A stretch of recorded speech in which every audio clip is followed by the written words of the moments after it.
Hello दोस्तों, नमस्ते, प्रणाम। आइए आप लोग के बीच में बहुत सुंदर प्यारा एक सोहर गीत गाने जा रही हूँ। चंदन चौकी मंगाई ले, असन लगाई ले हो।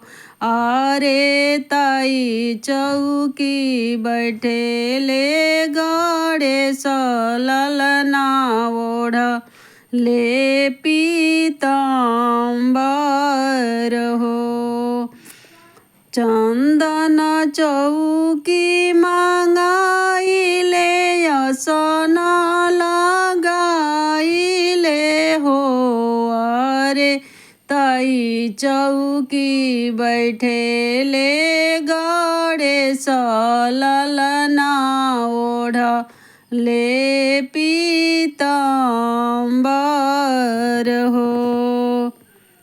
कंचन थाली सजाई ले, आरती उतारी ले हो।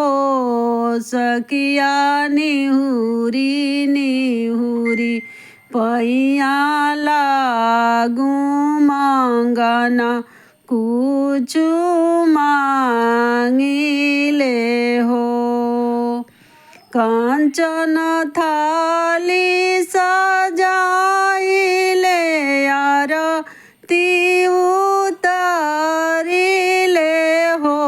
ये सखिया निहुरी निहुरी पैया लागू मांगना, कुछ मांगी ले हो।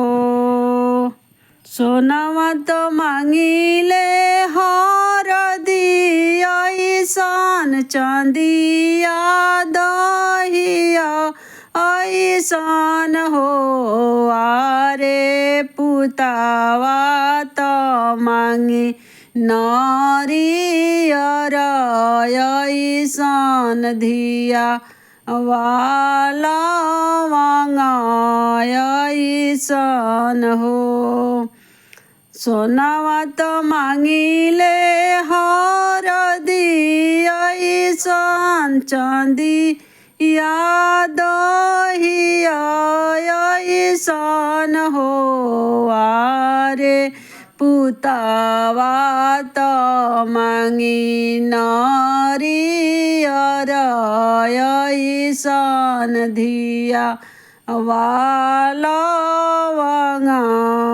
ऐसन हो।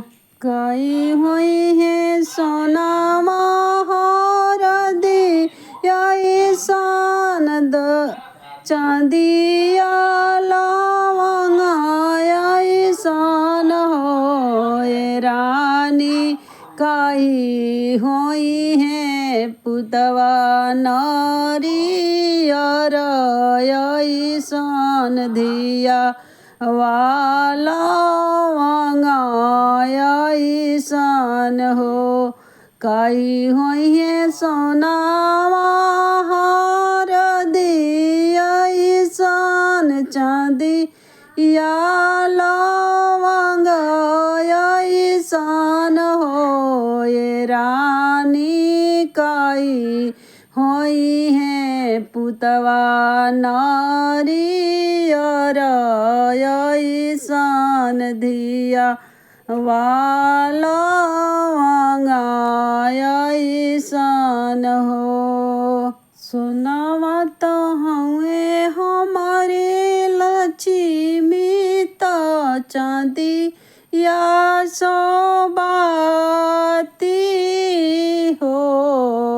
ए बाबा पुतावा तो मांगिले गम के, तो धिया धर्म के हो।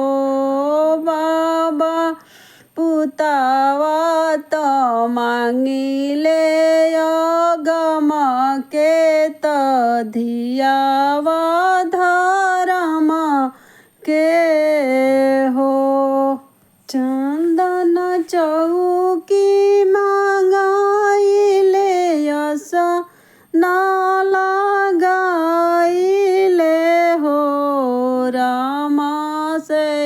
चौकी बैठे ले गणेश ललना ओढ़ले पीताम्बर हो।